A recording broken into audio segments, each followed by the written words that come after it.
God began to speak to me about Biafra, and I'm worried. I saw that a civil war broke out in Nigeria. I saw a soldier from eastern Nigeria trying to get information from another soldier representing the federal government of Nigeria. If you're not an Igbo person, this particular video, it's not for you.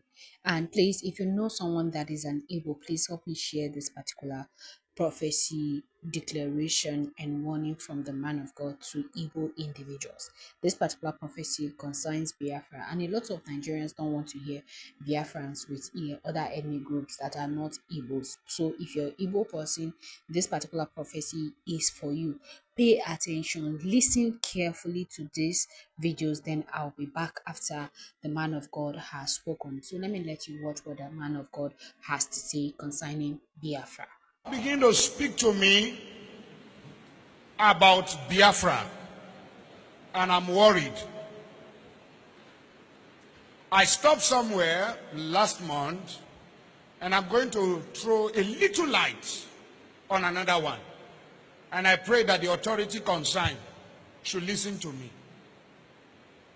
And it's a statement. Dialogue now, so that you should not be knocking the door for dialogue and there's no dialogue. That's what God told me. I keep saying it. I said there is a spirit in this young man. It is bigger than what physical eye can see. I'm not an Igbo man, I'm a Yoruba man, but I'm speaking as a prophet. I said what I see in this young man is bigger than him. You see the man, the small boy that they call him, what is inside him is bigger. It's not just an ideology, it's bigger. I said, I see an animal. Which animal did I told you last time? Huh? I said what? A what? A what? A small puppy. And I see a small puppy going forward. All of a sudden, I saw so many strange wild animals, lion, bear, great animals around the puppy. Then I saw the puppy look back and saw that the animals around him are so many. Suddenly the puppy, what I saw last month is different from what I'm seeing now. The puppy is developing some futures of wild animals. This prophetic word is not to the negative. It's very important. Take the Biafra agitation serious. Dialogue now. Because I see a time, doors are knocked, calls are made. People who are heady are saying we have come down, but these people are not willing to dialogue again. Please, redeeming the time, for the days are evil. Dialogue now. Dialogue now. I repeat it again. I'm not an Igbo man, but I'm telling you what I'm shown in the spirit. What? I'm seeing great people, important people in this nation coming together and saying, now, okay, we want to sit on the table, let us talk. But the people you want to talk with are saying, it's too late. Please, dialogue now. The days ahead are evil. Dialogue now. This is not a cry of a baby. It's a cry of an adult. I repeat it again. Dialogue now. The Bible said, blessed are the peacemaker, for they shall be called the children of God. Please, every authority, there come a time when a revolution is about to take place. The power of gun, bombs, and bullets cannot hold an ideology. Please, dialogue now. This is not the time of, I have bullet, I have gun, I have bomb. This has nothing to do with bullet and bomb. If you know what I'm seeing in the realm of the spirit, everyone in federal authority should take the Biafra agitation serious. If you are once a founding father of this nation, sit down around the table and listen to your children. Dialogue now.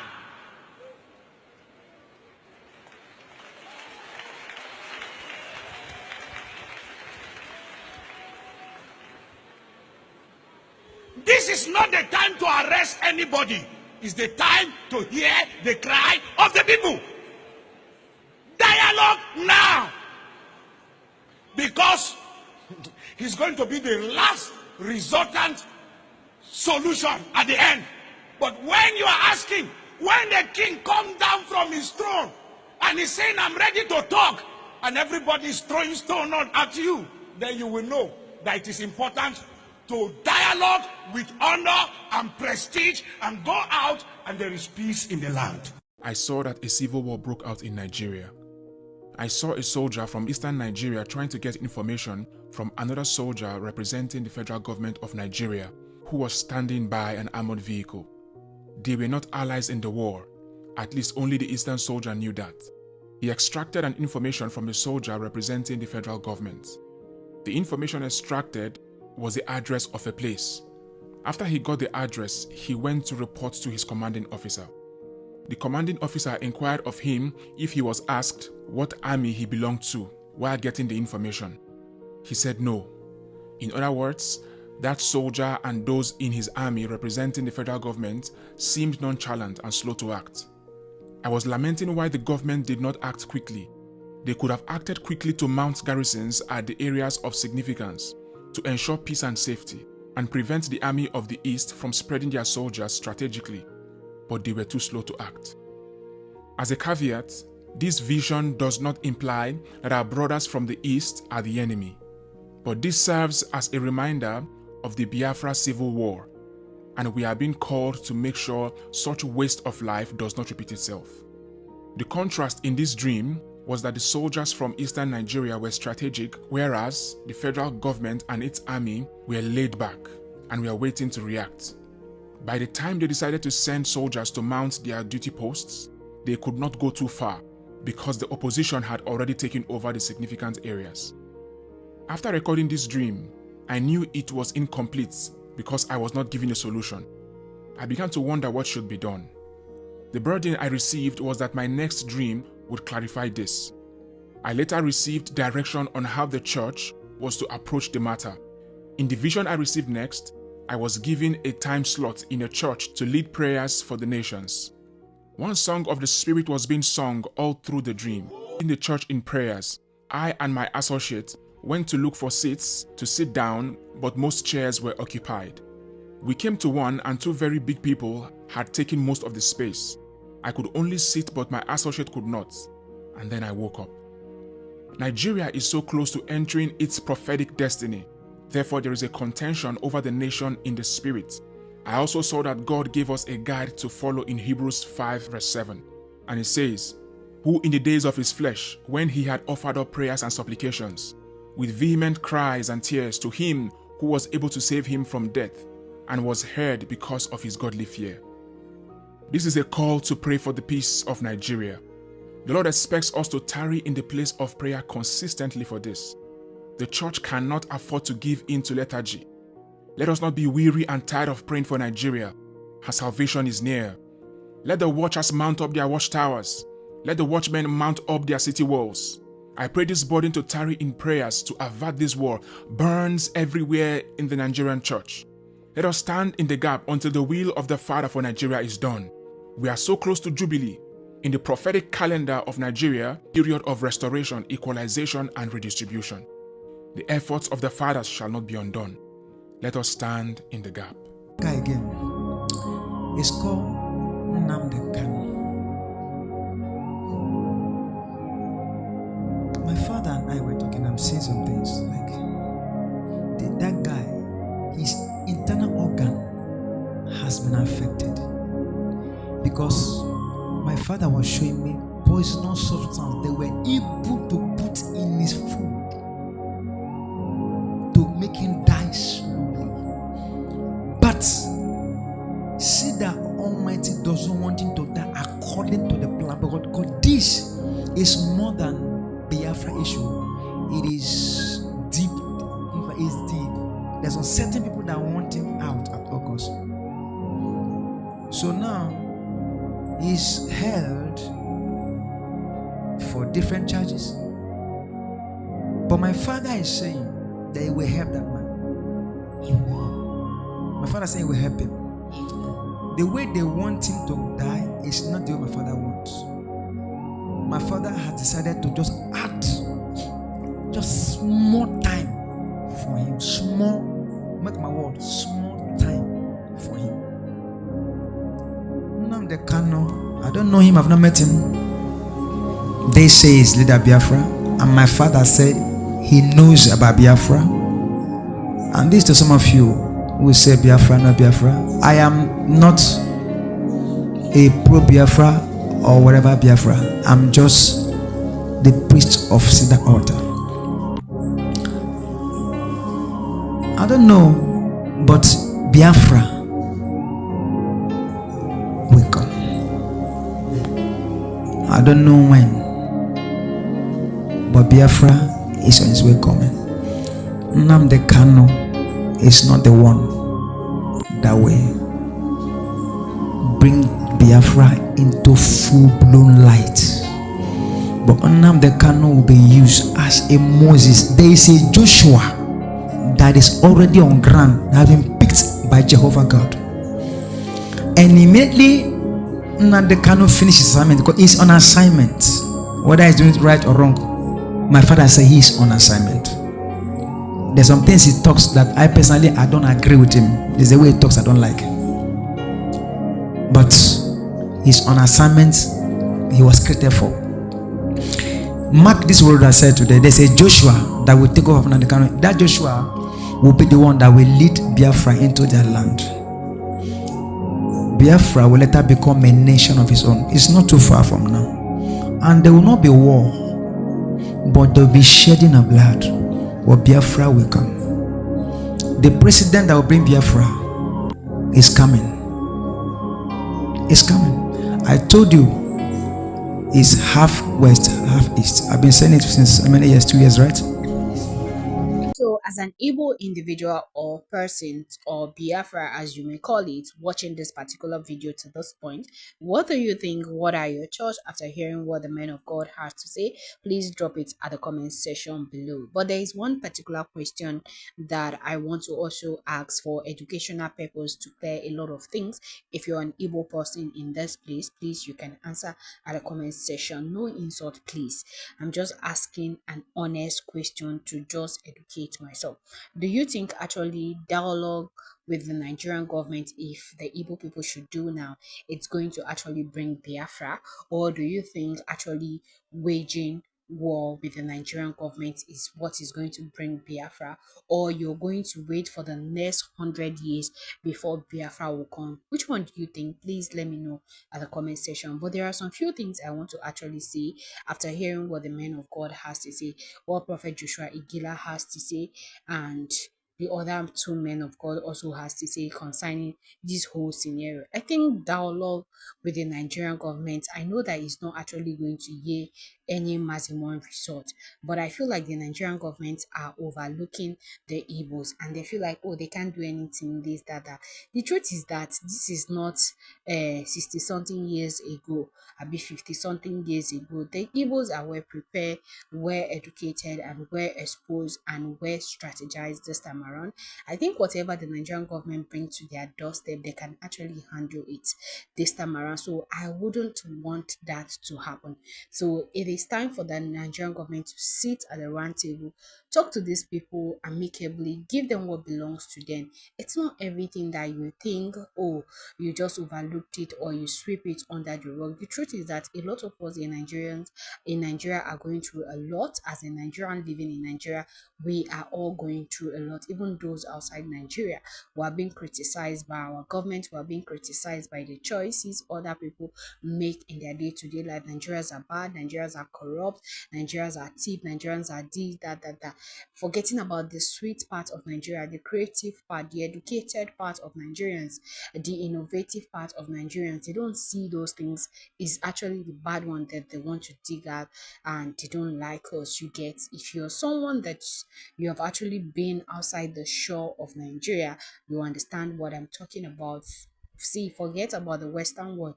The races over there, it's black in general. They can't differentiate Nigeria, Togo, Benin, Ghana, Africa, South Africans. They don't know how to differentiate in the Western world, but they'll classify us as Africans. But within the shores of Africa, within the coast of West Africa alone, they don't like us Nigerians. Number one, they say we are too loud. That one, yes. They say we like to do things in a rush. That one is true. Then they say that we are the most corrupt set of individuals. They say we are thieves, we are this, we are that, which is not true. So sometimes some things I just want all of us to sit down, take a chill pill. It's not by gra. Sometimes your common words will go and sort it out. You fighting, you raising your voice, bringing down the whole roof down. It won't solve that, or it won't give you solution to that particular problem. So I feel like you people know better, and you shouldn't be triggered by the things you see. You should actually work towards this thing in a way that will actually save a lot of people's lives and all those things. You know, when Mazen Kalu was captured, I think that was 2021, if I'm not mistaken, and then a whole lot head loosed and people lose their life. And then as of 2 3 years back, a lot of happenings there and there. Oh, this set of individuals are supporting Mazen Kalu, these ones are supporting Simon Ekpa, these ones are supporting General Gento the Yahoo, a whole lot. Like, people's are being made scapegoats. I think that was last year or so, when General Gento the Yahoo came out to actually teach some of his boys a lesson. They went to communities to rob, and then the best lesson he could do was unalive these people in a particular video to set an example for those that will go and attack people. Do you know that he's actually creating awareness? He's making sure that people do not go to rob people in the evil land. But the truth is that the best way to handle it? Like wiping people away from the face of this earth, like you just took their life like that. Do you think that is the best solution? Do you think that is the way forward that all of us want to go? Or do you think that rabbit hole, that is what we want to actually put ourselves into? No. Honestly, I fear when insurgency is happening. I don't like it because it boils my blood, and before you know, I'm just shaking. Even hearing it, the thought of it. If you've experienced war or one way or the other, insurgency in Nigeria, either by in Biafra land, by Fulani herdsmen, Boko Haram bandits, your communities fighting communities, and your community is one of them, and then it's being leveled to nothing. Where you grow up, it's bubbling, and then now it's reduced to nothing, shackles, and a whole lot. You see, you understand what I'm saying. If you've experienced war, or war has actually crossed your path, and it has actually played a massive impact, you've lose loved ones, you've lose family members, you've lose friends, you've lose siblings. See, you will not even wish for it to come close to you. You want it far away from you. So there are things that we wish for in this country, or in these parts of the country, like the eastern part of Nigeria, that I feel like it is not necessary. Let's forget about it. Let's not do things the way we feel. Let's do things the way we have thought about it, we have processed it, and we are calm. Sometimes when your blood is boiling, you make irrational decisions, and those decisions could come to hurt you in the future, or probably sabotage a lot of things for you. So please, I beg each and every one of you to please pay attention to this video, and actually don't manipulate it. Don't feel like, oh, it's a ticket or is a way for you to go and commit nuisance. No, please pay attention to what the man of God says attentively and apply the educational part of it into your day-to-day life. See, sovereignty is not taken, is given. You, whether you like it or not.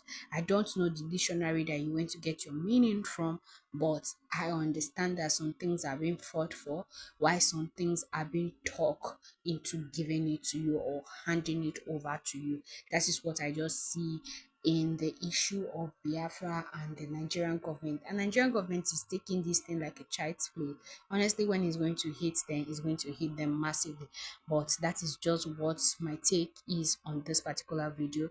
And I'll see you in the next one shortly. And please, before I go, if you have not subscribed to the YouTube channel, kindly subscribe, comment, like, share, turn on the post notification bell to get notified so that whenever we upload a new video, you'll be the first to be notified. And if you're a returning subscriber, oh my goodness, I want to use this opportunity to say a very big thank you. Thank you for always tuning in. Thank you for always watching our video. God bless you as you do that all the time.